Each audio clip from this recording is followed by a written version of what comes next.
Hey guys, welcome to another episode of Q&A where I take the questions you ask me on YouTube and Twitter and answer them right here. And we got a lot of questions, so I'm just going to jump into it today. Okay, so the first question we have today is from the Catster, who asks, what do you think the Browns uniforms in 2020 will look like?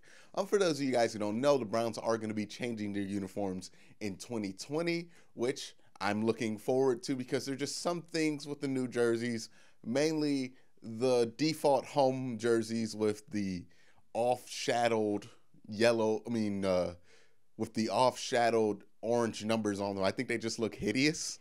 I think the other jerseys in those combinations don't look that bad. But I think it's time for an update. I think they're really going to resemble and be a more traditional look similar to what the Color Rush jerseys are. And hopefully a return to white letters on the brown jersey. Second question I have is from Otako Moyo, who asks, how long have I been a Browns fan and why? Well, I've been a Browns fan ever since I can remember. And that's pretty much because, well, I grew up in Cleveland. And then my dad is a huge Browns fan, and he would have nothing of me being a fan of another team. So yeah, I've been a Browns fan for life. It's been passed down to me from my father, me, my brother. We're big Browns fans, and hopefully we're going to pass that down to the next generation. The next question is from 147TSK2, who asks, is cornerback or strong safety a bigger priority in the second round? I would say cornerback is still the higher priority. I know you have the hole there left by Jabril Peppers, but I think safety, as important as it is, I think if you look at what Steve Wilks does, he uses a lot more cornerbacks in his system to kind of replace and supplement what a safety will do. And I think as long as you have Demarius Randall, you have the guy who can be that center fielder. So it's less important you get somebody who's a really good safety in the second round. I think it's more important that you have another really good corner to pair with Terrence Mitchell and Denzel Ward. The next question is from Sean Benson, and he asks, do you think it will be a complete bust of a season if we don't make the playoffs in the first year we have Odell? Or is it reasonable to expect growing pains? I think you can have both. Yes, it's reasonable to expect this team to have growing pains. I think that is a reasonable expectation. I think it's reasonable to think the team might start slow. I do think on a team that has this much talent, if you don't make the playoffs, it's a really big disappointment.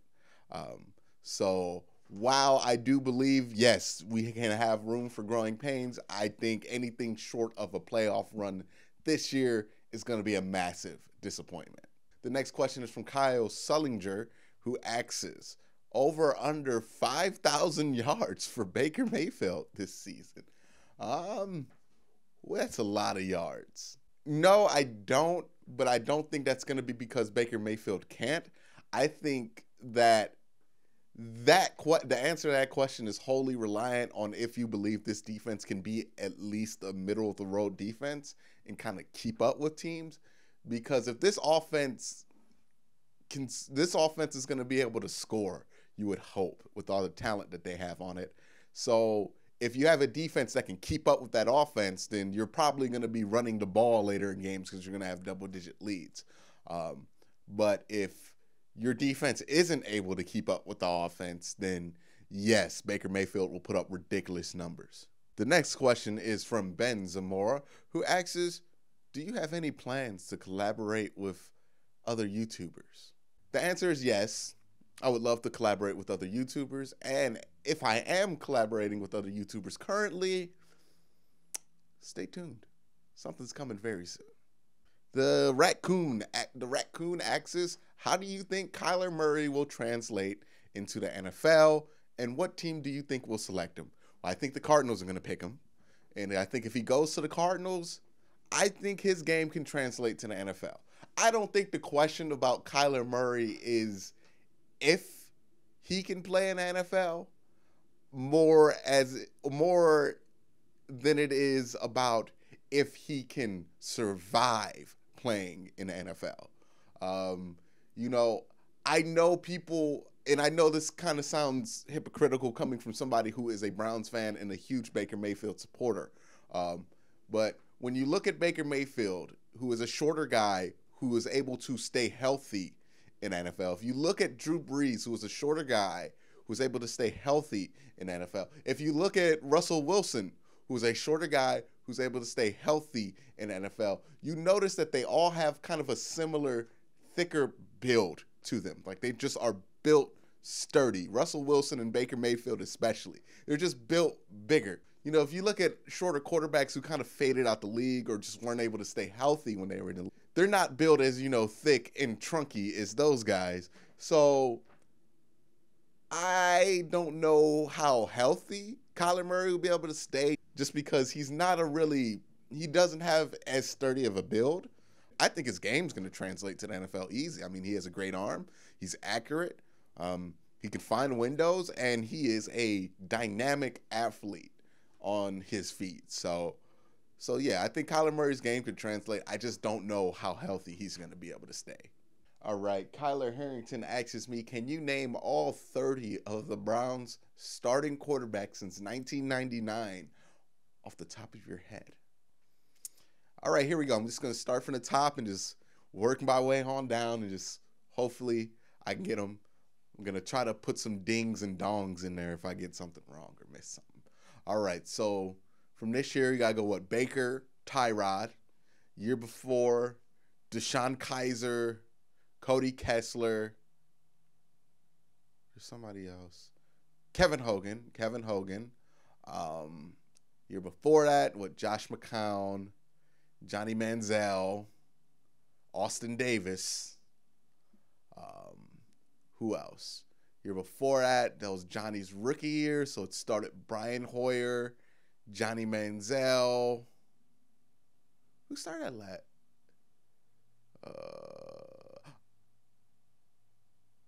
Okay. It's Connor Shaw. Connor Shaw started a game there, Johnny's rookie year. He was like, I remember it was against Baltimore, and I think he ended up either puking blood or something. I remember Mike Pettin was really impressed. Okay, so year before Johnny, was what? Drafted Johnny 2014, 2013. Oh, this is the Josh Gordon year. That's Brandon freaking Wheaton, Jason Campbell. Yeah, Jason Campbell. I think there's 3 quarterbacks a year. Brian Hoyer was one of them. So I already got Brian Hoyer down. All right, so that's 2013. I'm going to move to 2012, which is what, Brandon Wheaton's rookie year. We started with Brandon Wheaton. I think he almost started every game that year. I want to say Brandon Wheaton.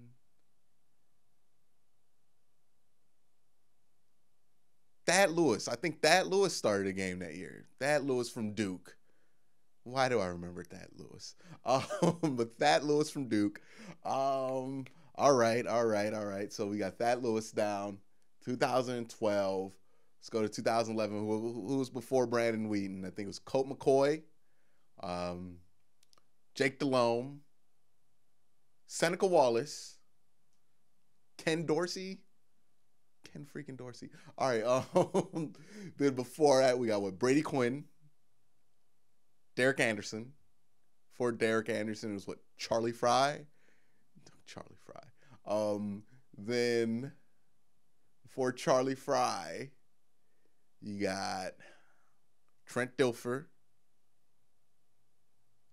Jeff Garcia. Who's before Jeff Garcia?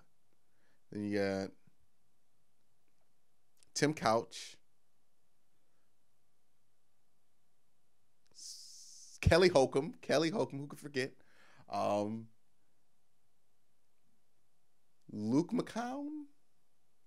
I think Luke McCown. Yeah, Luke McCown, the other McCown brother. Spurgeon Wynn, Ty Detmer. I feel like I'm missing somebody. Doug Peterson started a game there. Is that everybody? I think that's everybody. I think I got it. I think I got it. Tell me in the comment section down below, did I get it? Or I'll probably tell you while I edit this video if I got it. I think I got it. I think I got everybody. I think I got it. Okay. The next question is from Logan. I'm not gonna lie, I can't pronounce that. I'm sorry. But they ask, who do you think is the Browns' most underrated player? I got to give it to Genard Avery. He's a beast. I think Genard Avery's in there. I think he's not going to be underrated after this year. But I think, honestly, the most underrated player on the Browns is Terrence Mitchell. I think there was a significant impact he had on that secondary, and you kind of saw it from when he was there, and then when he left, and then when he came back. I think he had a significant impact on that secondary. So I would go Terrence Mitchell. And the next question is from JJ Marquard, who asks, which player on the Browns has the most to prove in the 2019 season? I would say Antonio Callaway. He has to be able to prove that, one, he's going to be able to catch the ball. I think Antonio Callaway's biggest problem last year was drops. And if he has problems with drops this year, he won't get the ball. So I think he has a ton to prove to show that he deserves to get fed when there are so many beasts on this team. So I would say Antonio Callaway. This is a really critical year for him in his NFL career. Next question is from Twitter from OG Browns fan. And they ask, good idea to trade up or should we stay at 49? Browns should probably stay at 49. I think it wouldn't make sense to trade up. I think all this offseason has been about is being able to sit back at that pick and be able to just select whoever you feel like is best. And I think that's what the Browns are going to do. Now, I think there are about 2-3 players that the Browns would trade into the first round for, but I don't think it's likely that those two, that the players they want are going to be able to fall into a range where it would be reasonable to go. Next question is from @MrOrange1, who asks, think there's any chance of trading for Darren Lee for Duke Johnson? Heard rumors a while back. I mean, I would love to trade Duke Johnson for Darren Lee. I don't think that's going to be what happens. I don't think that's a realistic trade package to get back for Duke. I think more than likely you might get back a 4th or a 5th rounder for Duke. I think that's what's probably going to happen. Or you might trade him for somebody who can contribute on special teams. Next question is from Big Daddy Foxy on Twitter, who asks, do you think the Browns will draft a running back? I think they should. They got a bunch of either 4th or 5th round picks. And I think spending a 4th or 5th round pick on a running back would be a smart investment because you're going to need somebody to kind of help take the load off of Nick Chubb. You could throw a flyer out for there. You could throw a flyer out there. And if it doesn't work out, it only costs you a 4th or 5th round pick. And it's something you know you're going to need. So yeah, I think that would be a smart investment by John Dorsey. And I think that's an investment you can expect the Browns to make on draft day. And the final question is from Michael Kelly, who asks, if we don't find a suitor for Duke, is it possible that we keep him even though he's asked to be traded? And if so, what do you think the impact could be on the locker room? I think, yeah, it's possible. The Browns could keep Duke Johnson if they didn't want to trade him. But I don't think that they will, just because I think they can replace whatever they wanted to get or get that security of having a backup running back either in free agency, through waiver wires, or even in the draft. I think it'll make a lot more sense to go about it that way. And I think if they were to keep Duke Johnson, because they do need him, they do need a backup running back. If they were to keep him, I don't think he would be a locker room problem. Because I don't think the Browns locker room is at that point to where one personality could take it over. I think they have pretty clear and defined leadership. So one guy being unhappy wouldn't be this contagious slime that destroys the entire locker room like we've seen it in Browns past. So I would say, no, I don't think he would become toxic, but I don't see the Browns hanging on to Duke Johnson. I think they're going to trade him for a 4th or 5th round pick.